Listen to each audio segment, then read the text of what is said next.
Hola, buenas tardes. Antes que nada, las mujeres gestantes presentan un riesgo mayor que evolucionan hacia formas severas de COVID-19.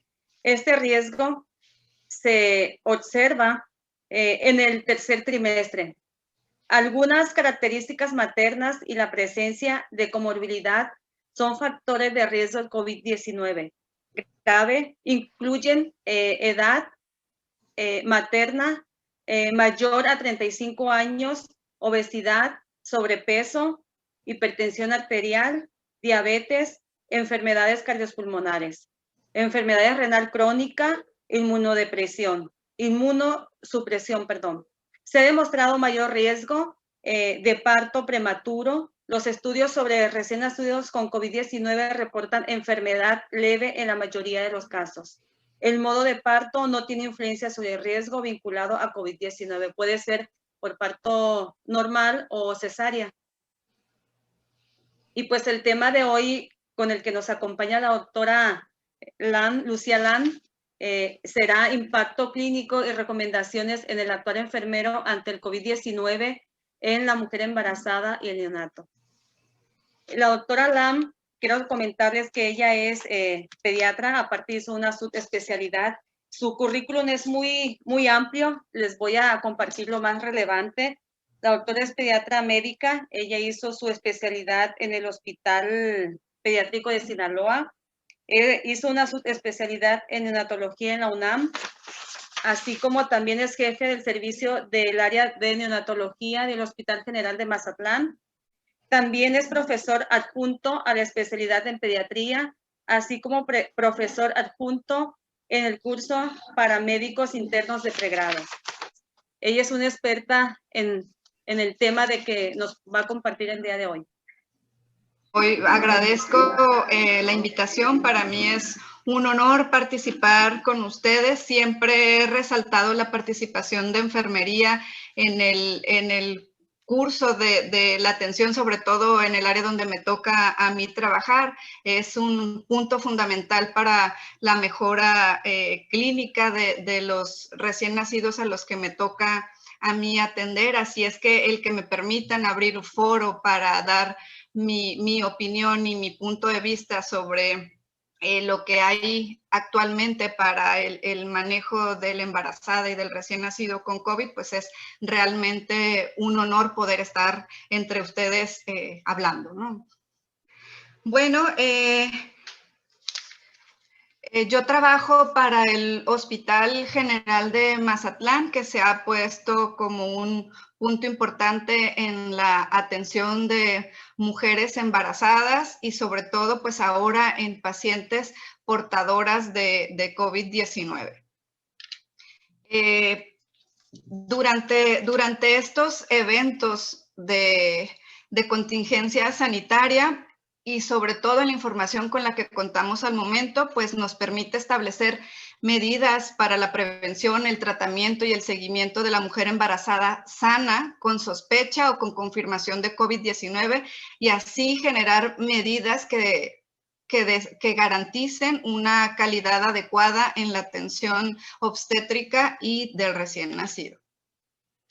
Los objetivos para mi plática son pues la promoción de medidas preventivas, que en este momento es de suma importancia hacer la promoción y difusión, garantizar el tratamiento oportuno y seguimiento de la mujer embarazada con sospecha o confirmación de COVID, resaltar las recomendaciones en la asistencia al momento de nacer de hijos de madre con sospecha o confirmación de COVID, promover las medidas en el manejo en la transición del nacimiento, la reanimación cardiopulmonar en los hijos de madre con sospecha o confirmación de COVID, el manejo de la emergencia neonatal con sospecha o confirmación y recomendaciones poniendo foco en dos puntos muy relevantes para mí.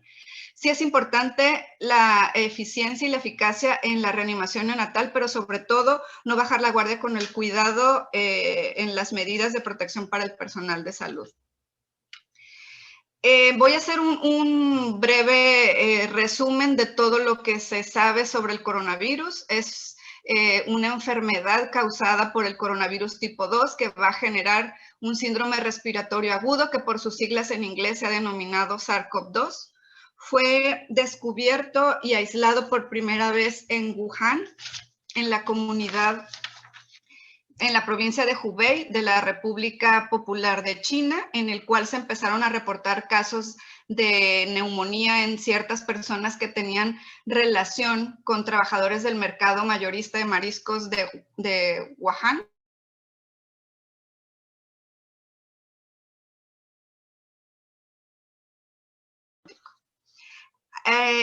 Tiene una presencia importante a nivel mundial. Fue detectado en 12 de noviembre del 2019, en el cual hubo diseminación y presencia de casos ya muy diseminados. El 30 de enero se estableció a partir de la OMS como una emergencia sanitaria por brote de SARS-CoV-2, y el 11 de marzo del 2020 la OMS declara como pandemia a la infección por SARS-CoV-2 y a una enfermedad denominada COVID-19. Tiene un periodo de incubación que puede ir de los 4 a los 7 días. Su principal afección va a ser en personas del género masculino, entre un rango de edad de los 30 a 79 años, y tiene una tasa de mortalidad aproximada del 2%. Es bien conocido la transmisión del virus generada a través de las gotitas de flush que se van a diseminar al toser, estornudar, hablar, y que van a ser depositadas en las mucosas, sobre todo de la conjuntiva, de la mucosa oral, nasal, y así como su diseminación en superficies que van a actuar como fomites para la transmisión de la enfermedad. El espectro de enfermedades que van a ser ocasionadas o afectadas por este virus van a ser principalmente enfermedades respiratorias crónicas, entéricas, hematológicas y del sistema nervioso central. La fisiopatología del virus, como ya sabemos o como ya lo explicamos, es a través de las gotitas de flush que van a ingresar a nuestro cuerpo a través de las conjuntivas, a través de la mucosa nasal, de la mucosa oral, y que van a ir sobre órganos que tienen receptores para enzima convertidora de angiotensina 2, que es donde va a iniciar su replicación dentro del organismo. Las proteínas de la proteína S que está en el coronavirus va a unirse a estos receptores, que va a empezar su replicación una vez que se ha liberado el ARN del genoma del virus en el citoplasma, y va a empezar la replicación y así la diseminación del virus a través de las gotitas de flush. Las manifestaciones van a ser similares a un cuadro respiratorio, que va a ser caracterizado por fiebre, escurrimiento nasal, tos, malestar general, e incluso ya diagnosticándose neumonía. En la analítica vamos a encontrar linfopenia, leucopenia, aumento de PCR y con imágenes radiológicas típicas de un proceso neumónico con infiltrados bilaterales o consolidación. De estos que adquieren el virus, el 14% va a presentar un cuadro grave que va a requerir hospitalización y manejo respiratorio, y solamente el 5% de estos infectados va a necesitar manejo en cuidados intensivos. Las complicaciones también son diversas. Puede generarse un síndrome respiratorio agudo, sepsis, un shock respiratorio, falla orgánica múltiple con afección principalmente a nivel renal y cardíaco, que se va a ver esta más manifiesta en aquellos pacientes que tienen comorbilidades descompensadas, siendo diabéticos, hipertensos, con enfermedades respiratorias crónicas o cardiovasculares. El embarazo no es un estado de inmunidad en sí, pero sí la inmunidad se va a ver alterada. Vamos a detectar una disminución en la inmunidad adquirida mediada por células, una respuesta inmunitaria innata disminuida y activa frente a patógenos, lo que lo va a hacer más susceptible a gravedad en enfermedades respiratorias, como lo viene siendo manifiesto en esta pandemia por SARS-CoV-2 y como lo vimos en la de H1N1. se va a ver más agravada o va a presentar manifestaciones más críticas en aquellas embarazadas de edad avanzada, que como bien lo decía Alma, que son consideradas las mayores de 35 años, con un aumento en el índice de masa corporal, que tengan comorbilidades médicas que estén descompensadas, como asma, hipertensión crónica y diabetes pregestacional. Las medidas que se tienen que tener durante el embarazo son las mismas, pero tenemos que hacer mucho mayor énfasis. Me gustaría puntualizarlas, ya que como responsables de sanitarios debemos de tenerlas muy en cuenta y sobre todo ser específicos en la manera en la que lo socializamos. El lavado de manos debemos de sugerirlo que sea con agua y jabón durante 20 segundos frecuentemente. Puede ser sustituido por alcohol al 70%. Con esto vamos a lograr una reducción de la infección, del riesgo de infección en un 50%. El distanciamiento social a 2 metros de distancia entre una persona y otra. Si hay necesidad de estornudar, pues hacerlo con la parte interna del codo. Fomentar la desinfección de objetos y superficies de uso frecuente como celulares, puertas, mesas, utensilios para comer. Evitar el saludo de manos, el saludo de beso y de mano, ventilar los espacios que permanezcan cerrados, evitar en medida de lo posible viajar en transporte público, terrestre o aéreo. Ante la presencia de cuadros respiratorios, quedarse en casa, utilizar cubrebocas en todo momento, la hidratación, el paracetamol en caso de que se requiere, sobre todo mantener comunicación telefónica y acudir en cuanto haya presencia o datos de alarma, ya sea respiratorios o obstétricos. Si estas medidas que tenemos que tener de precaución y protección infecciosa deben de ser las mismas para el resto de población que para la mujer embarazada. En el caso de que una paciente tenga contacto y quede como sospechosa de infección por coronavirus, acuda a su atención hospitalaria al hospital, debemos de garantizar colocarle una mascarilla quirúrgica para su propia protección y para el resto de los profesionales de salud que la van a estar atendiendo. Se debe de aislar del resto de pacientes de una habitación. Ya cada unidad hospitalaria tiene unidades en las cuales son atendidas estas personas sospechosas. Se debe de realizar las pruebas para confirmar o no el estado infeccioso. En caso de resultar positivo, se debe de mantener el aislamiento durante toda su estancia hospitalaria. El número de personas, de profesionales que van a estar atendiéndola, se debe de limitar a no estar con un tránsito constante y obviamente pues todos deberán de tener medidas de protección adecuados para garantizar su seguridad.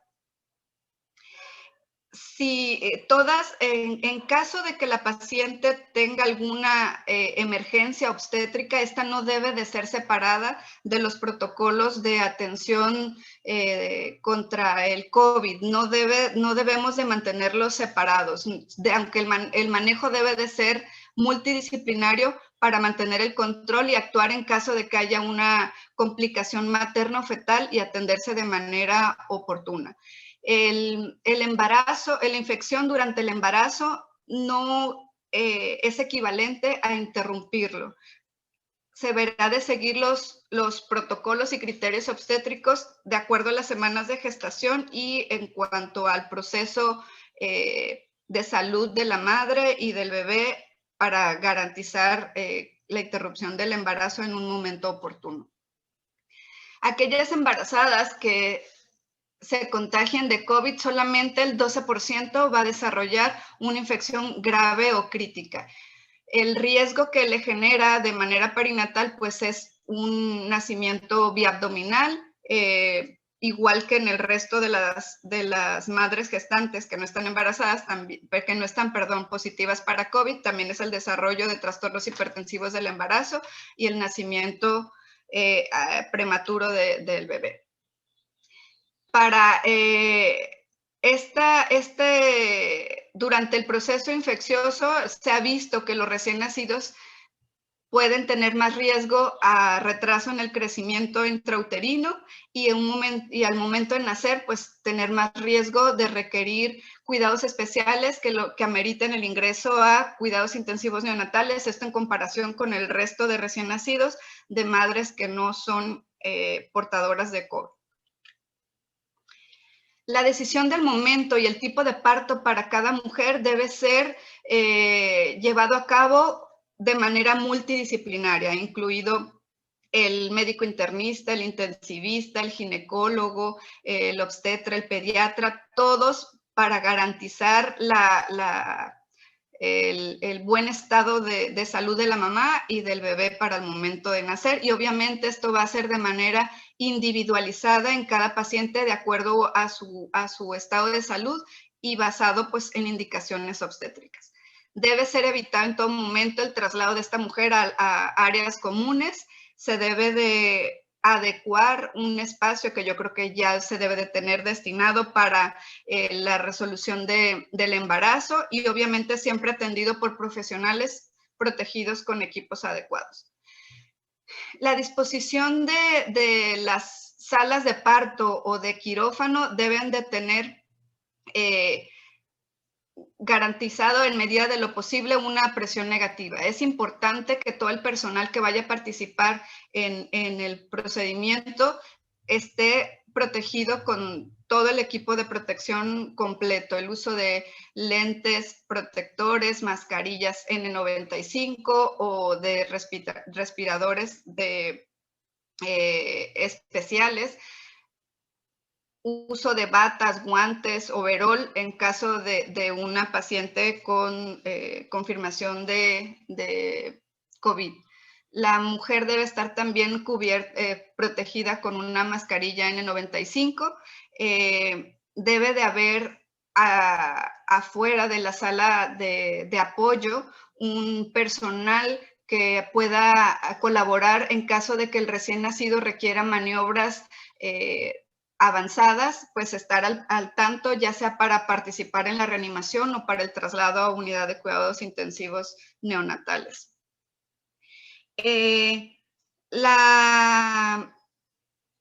Las medidas para la reanimación de este recién nacido son las mismas del curso de reanimación. Solamente tenemos que hacer adecuaciones especiales que garanticen la protección del personal que está siendo que va a atender esta reanimación, así como garantizar que no haya transmisión horizontal del COVID para el recién nacido. Todos los pasos y la secuencia de pasos se deben de llevar a cabo.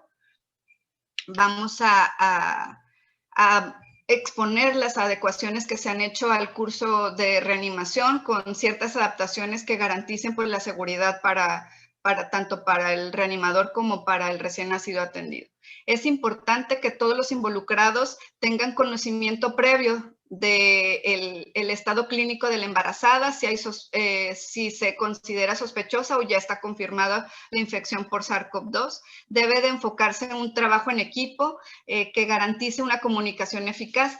Debe de haber una asignación de roles y es importante establecer pues que el equipo de protección nos limita la comunicación efectiva, ya que al traer el equipo de protección, pues tenemos que hacer los mensajes tienen que ser con una voz mucho más fuerte, consistente y dirigida para el personal que está haciendo equipo para la reanimación. Uno de los puntos importantes y que se ha hecho para las adecuaciones para estas lecciones de reanimación es el pinzamiento tardío de cordón. Debemos de garantizar si el recién nacido y la mamá están en condiciones, hacerlo, retrasar el pinzamiento de 30 a 60 segundos en los recién nacidos vigorosos y esta recomendación pues sigue manteniéndose vigente ya que pues sabemos cómo es importante su uso para disminuir la mortalidad, el número de transfusiones, hemorragia cerebral, enterocolitis y sobre todo pues que hay una mejoría en el neurodesarrollo. En caso de que el recién nacido vaya a requerir asistencia en en una incubadora, tiene que manejarse bien las funciones que va a tener cada uno de los participantes en la reanimación. Para mí es importante resaltar que la participación de enfermería como participantes, como reanimadores, es sumamente importante y cada vez ha ido en aumento el número de enfermeras que se deben de estar capacitando para la reanimación. Y sobre todo es importante que se capaciten para la reanimación y colaboración en pacientes que requieran, en este caso, reanimación en madres sospechosas con COVID. Aquí expongo algunas de las sugerencias. Si bien se debe delimitar el número de profesionales que estén en el área de quirófano, debemos ser específicos en la asignación de roles para saber el seguimiento y cuál es el punto de ayuda que va a tener cada uno de ellos durante la reanimación. El contacto piel a piel igual debe ser consensuado y platicado con todos los profesionales que van a estar atendiendo, incluso con la madre, para ver también si las condiciones de salud de la madre lo permiten y el estado de salud del recién nacido al momento de nacer también es favorable. Debemos de asegurar con todas las medidas de protección el contacto piel a piel.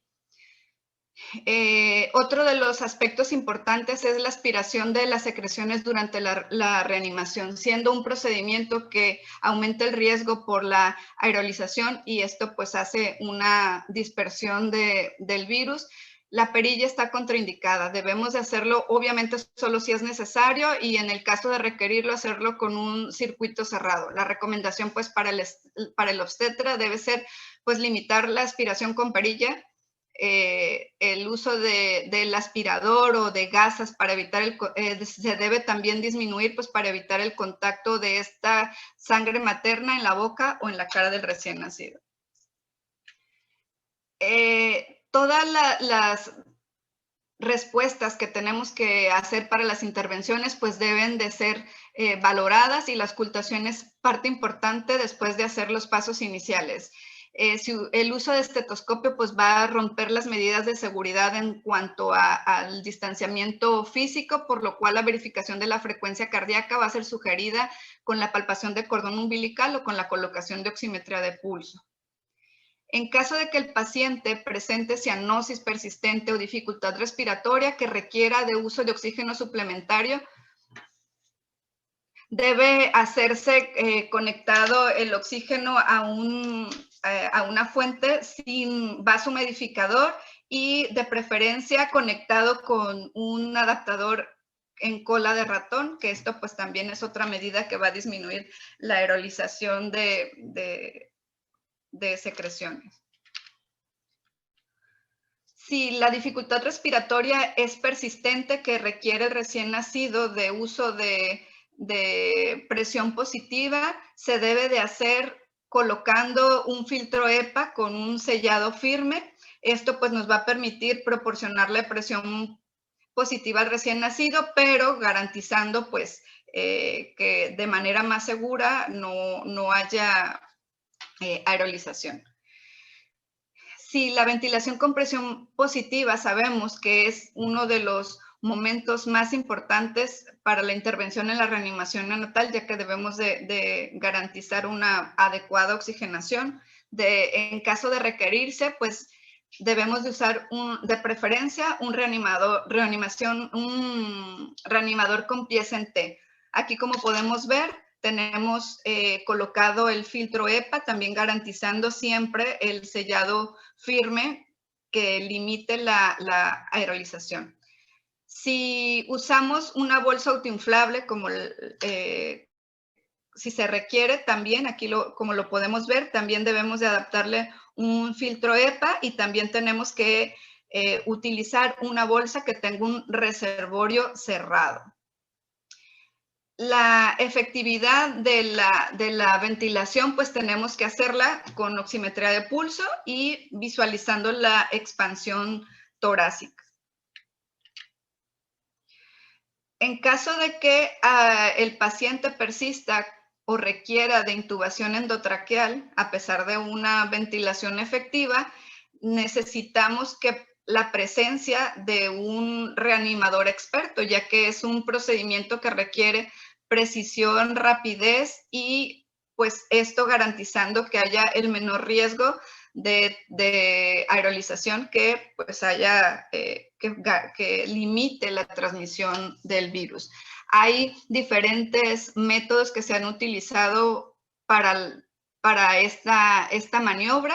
Uno es el uso de caja de acrílico, que previamente debemos de estar familiarizados con la intubación con este tipo de aditamentos. Podemos utilizar un videolaringoscopio en el caso de las unidades que lo tengan, que obviamente pues eso hace un procedimiento con mucho más eficacia. En el caso de hacerlo pues de manera tradicional, podemos hacerlo utilizando un tapón de una jeringa de 20 en el extremo proximal del tubo endotraqueal. Con esto pues vamos a disminuir la aerolización del procedimiento. Obviamente ya una vez que ya esté el tubo bien colocado, se quita el tapón y se coloca de manera inmediata la bolsa de reanimación con el filtro EPA.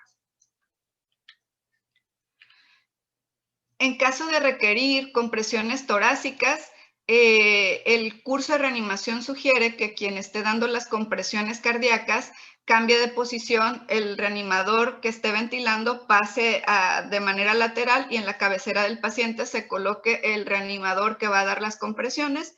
Esta medida se mantiene detenida, el reanimador se queda el que esté dando ventilaciones sobre la cabecera. En el caso de que se esté utilizando la caja de acrílico, pues quien dé las compresiones pues debe de hacerlo de manera lateral. Para evaluar la efectividad de las compresiones, el monitoreo eléctrico cardíaco va a ser lo ideal para monitorizar que estas compresiones están siendo efectivas, por lo que pues idealmente debe estar presente durante todos los eventos de reanimación en pacientes de madres con sospecha o confirmación de COVID. Si se requiere el uso de medicamentos, la vía endotraqueal es una propuesta favorable para el aumento de la frecuencia cardíaca. En el caso de pacientes hijos de mamá sospechosa o confirmada como portadora de COVID, pues no se puede hacer. Debemos de hacerlo a través de una vía umbilical, que es pues mucho más segura, así es que también tenemos que garantizar dentro de los insumos para la reanimación un catéter umbilical y obviamente pues alguien experto que pueda colocar. Como ven, todas las medidas que se hacen o todas las adecuaciones se tienen que tener conocimiento en todos los reanimadores que estén participando. Generalmente es el reanimador con una enfermera que lo apoya. Así es que pues la participación de ustedes es sumamente importante, tanto que tengan conocimiento dentro del manual de reanimación y todas estas adecuaciones que se tienen que hacer pues al momento de reanimar a un paciente con sospecha o confirmación de COVID. El 90% de los recién nacidos permanecen con su mamá. Esto pues es una medida sumamente importante para fortalecer el vínculo madre-hijo. Son medidas también que favorecen la lactancia y pues que solamente amerita el recién nacido cuidados de rutina. En aquellos pacientes que sean hijos de mamás portadoras de COVID, si está la paciente asintomática y el recién nacido también, pueden permanecer en una habitación conjunta, aislada, con 2 metros de distancia, colocado en una incubadora cerrada. Debemos también seguir promoviendo la lactancia.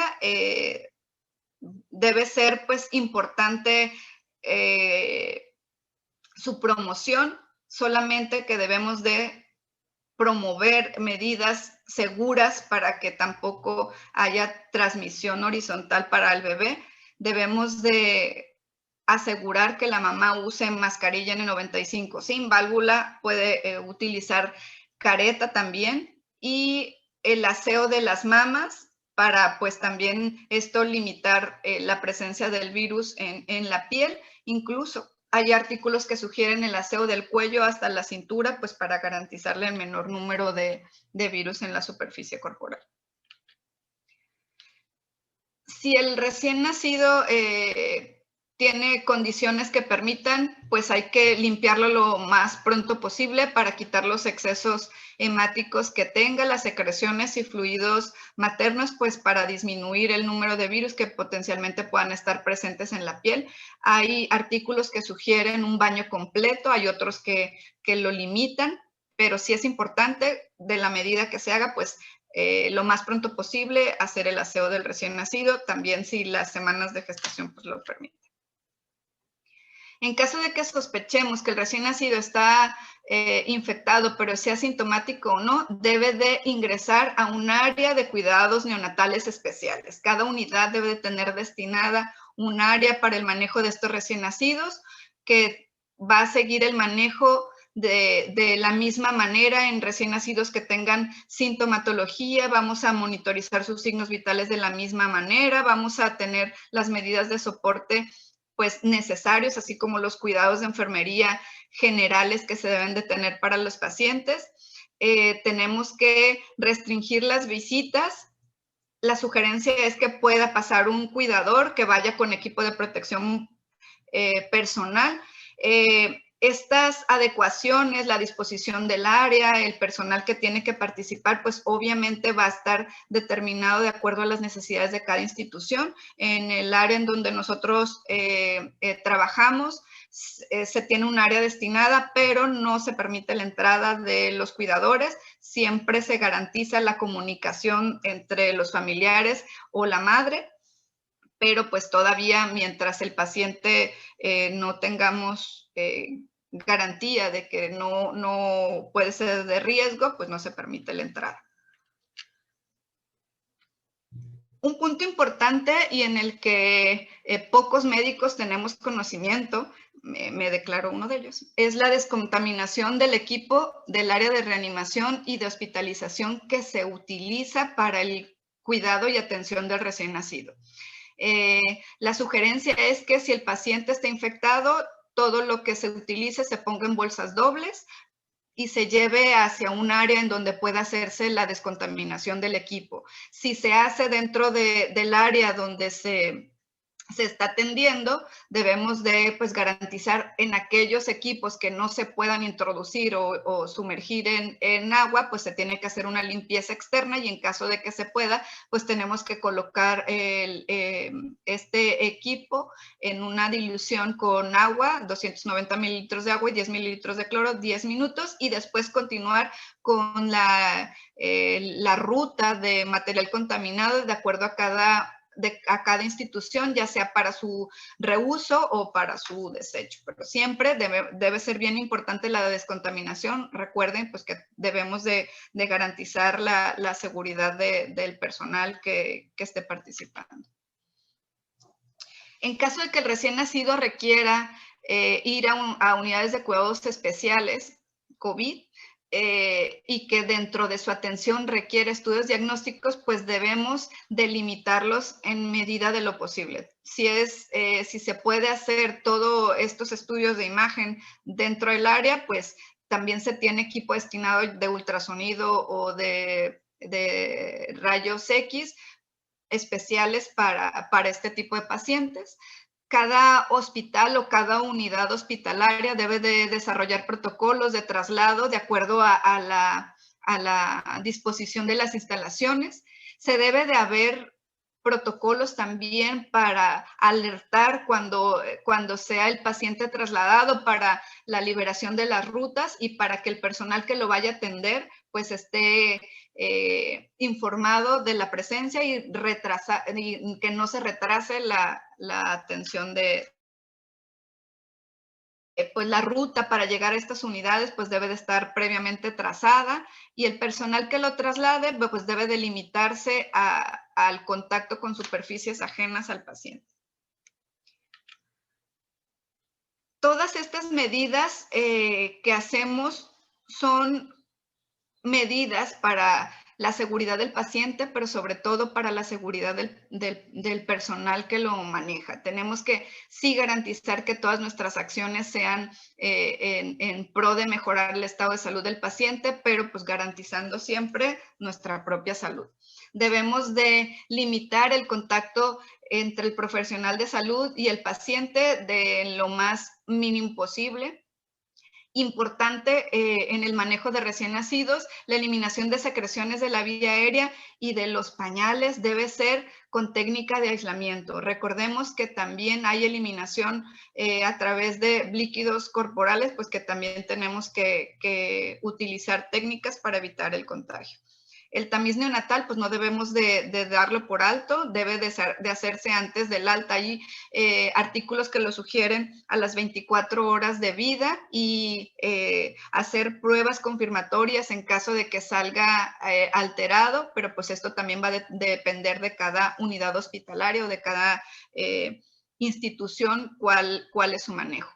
Y para mí algo muy importante es la comunicación con los padres o con los cuidadores en caso de que la madre no pueda estar al tanto, ya que si físicamente no puede, haya este aislamiento temporal, pues asegurar que todos estén bien informados y evitar pues una desafortunada desinformación pues que complique más la comunicación médico-paciente. Sabemos que aquellos recién nacidos que se contagian con COVID tienen una menor incidencia de muerte y las complicaciones que pueden desarrollar son menos graves. No es la infección de COVID la que lo genera, pero sí puede haber comorbilidades de acuerdo a la prematurez o a la dificultad respiratoria que se desarrolle durante el evento, que eso sí puede desarrollar complicaciones más importantes. Puede haber fallas respiratorias, también puede haber alteraciones gastrointestinales, fiebre, taquicardia. En caso de complicarse, pues podemos ver la presencia de trombocitopenia, falla hepática, incluso pues la muerte, aunque no precisamente por la infección por COVID, sino por todas las comorbilidades que pueda tener el recién nacido. Todas nuestras medidas de manejo, tanto los protocolos diagnósticos y manejos, pues tienen que estar bien documentados. Ante una madre confirmada con COVID que tenga un recién nacido asintomático y si el recién nacido es negativo, pues obviamente podemos realizar una prueba. Si sale negativa, puede irse con algún familiar. Estas son las posibles rutas de manejo que podemos hacer. El tratamiento de estos pacientes pues solamente es sintomático y en caso de que tenga alguna afección que no precisamente es en relación por COVID, sino si la interrupción del embarazo se dio de manera prematura o la madre tenía alguna comorbilidad que se asoció a afecciones del recién nacido propias de esta comorbilidad, pues debemos de ser eso lo que se atiende.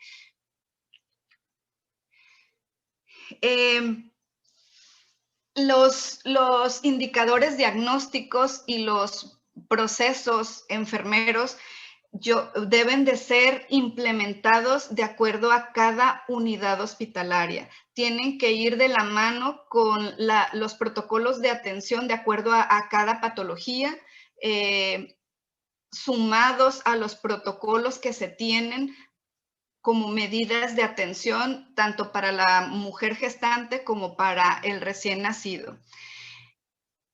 El tiempo que hemos tenido durante esta pandemia de COVID-19 hemos puntualizado cuál es el liderazgo del personal de enfermería, ya que es un punto clave para que la evolución y las respuestas favorables en cada paciente pues sean exitosas. Lo que resulta de la infección por COVID durante el embarazo, si hay transmisión vertical, si influye en el desarrollo fetal, en la manera en la que tiene que interrumpirse el embarazo y los desenlaces en cuanto a afecciones al recién nacido, pues aún siguen en investigación.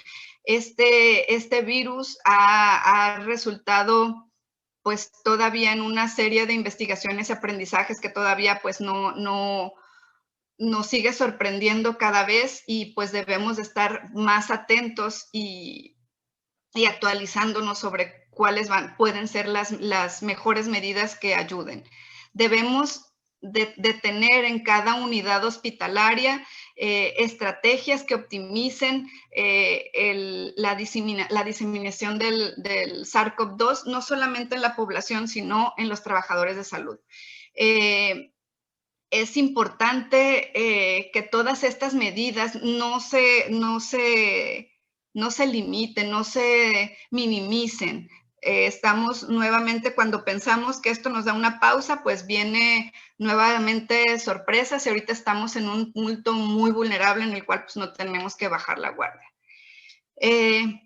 Pues nadie nos ha dicho que será fácil, pero pues yo creo que todas las medidas que se adopten y adapten a esta pandemia, a esta infección por COVID-19, pues valdrá la pena. Todos tenemos nuestro espíritu de ayuda bien firme, y yo sé que cada uno de ustedes pues no solamente puede hacer algo para hacerlo diferente, sino que pueden hacer pues la diferencia para muchas personas. Sí, pues yo por mi parte pues yo sería todo. Espero haber contribuido un poco en la orientación sobre esta situación tan alarmante, y pues aquí estamos. Pues hay muchas felicitaciones y agradecimientos por su excelente ponencia. Sí, doctora, tenemos unas preguntas de nuestros espectadores, que dice Juana Benítez que qué jabón es el ideal para el lavado de las mamas, ya que algunos agrietan y resecan. Pues no hay uno en especial. Solamente el jabón que utilizamos para lavarnos las manos lo podemos utilizar para el aseo de las mamas y el aseo corporal, para limitar el uso. O sea, obviamente aquí sí yo no sugiero que se usen soluciones alcoholadas, pues porque obviamente pues no va a ser nada agradable para el recién nacido, pero sí el jabón que se utiliza para aseo personal, ese puede ayudarnos. ¿Pudiera ser algún jabón neutro, por ejemplo, Así es, doctora? Sí. Así es. Cuando menos no les irritaría tanto. Aquí lo importante es pues disminuir la carga viral que puede estar presente en la piel. Siempre es importante pues seguir fomentando la lactancia materna, y tenemos que adecuarnos. Todos, si ustedes se fijan, todos los puntos que hemos puesto como actualizaciones o modificaciones siempre tienen la participación de enfermería. Así es que creo yo que el éxito en todo siempre es el trabajo en equipo, y ustedes forman un punto muy importante para la atención pues en este caso, para el recién nacido, ¿no? Nosotros podemos ser los mejores, pero pues si no tenemos colaboradores como ustedes, pues la verdad pues no es efectivo. Dice, tengo duda con lo de la perilla. Sí. ¿No se debe usar para la primera aspiración una vez que sale o nace el neonato, o cuando ya está en la cuna de reanimación neonatal? ¿En qué momento? Lo que nosotros tenemos que hacer es todas las medidas que nos generen menos aerolización. Lo que no se sugiere, si el recién nacido al momento de nacer, eso es como una práctica, un punto controversial sobre la aspiración que hace el obstetra al momento de nacer, porque a veces lo hace tan vigoroso que generan un reflejo vagal y nos ayudan a que el bebé pues tenga un poco de más complicaciones. Se debe de hacer lo menos posible, y lo que sí no debemos de usar es el aspirador y gasas, porque eso sí va a tener pues restos de líquido amniótico y de sangre, que eso sí podrían ayudarnos para la transmisión horizontal. Entonces, con cuidado la perilla, evitando aerosoles que y no empuje aire. En el momento de la reanimación. Si lo vamos a hacer porque requerimos eliminar las secreciones, de preferencia hacerlo con un aspirador de circuito cerrado. Otra preguntita que hacen por aquí, doctora, es que si el recién nacido es negativo, ¿es recomendable que la madre lo lacte? Sí. Aquí debemos de seguir promoviendo la lactancia materna. Un punto importante es que tanto personal médico como de enfermería tengamos todo el conocimiento en las medidas de protección, el aseo de las mamas, que la madre use cubrebocas, que se lave bien las manos, incluso el uso de careta, que eso pues va a limitar la dispersión del virus, y el amamantar pues obviamente pues va a ayudar a seguir promoviendo el vínculo y no se debe realmente suspender. Oaxaca. Gracias. Mire, estoy leyendo aquí en donde dice que si la embarazada le da COVID al 8º mes de embarazo, se contagia el producto. Híjole, aquí el riesgo de transmisión vertical todavía sigue como muy controvertido. Se ha visto que entre más avanzado está el embarazo, lo que más impacta es la afección materna y el momento clínico del recién nacido al nacimiento. Así es que todas las medidas pues se tienen que protocolizar y atender, pero pues hay más riesgo de transmisión horizontal, por eso nuestra amplia gama de medidas de seguridad para que pues esto no suceda. Dicen, si no se puede descontaminar, desechen. Creo que es lo ideal. Así es, así es. Ahí yo creo que hay cosas que sí se tienen que reusar. El mango del laringoscopio, la hoja de laringo. El mango pues no se puede sumergir porque se va a oxidar y ese sí tenemos que garantizar una limpieza. Me refiero a esas cosas que sí se van a reusar. Si usamos monitoreo eléctrico, pues no lo podemos, a lo mejor los parches sí los desechamos, pero los cables no. El oxímetro, el sensor de oxímetro, pues hay algunos desechables, pero si es de reuso sí hay que limpiarlo, pero tampoco lo podemos sumergir porque se daña. Entonces, a eso me refiero. Lo que se pueda sumergir, hay que sumergirlo. Lo que se deba tirar, pues hay que tirarlo.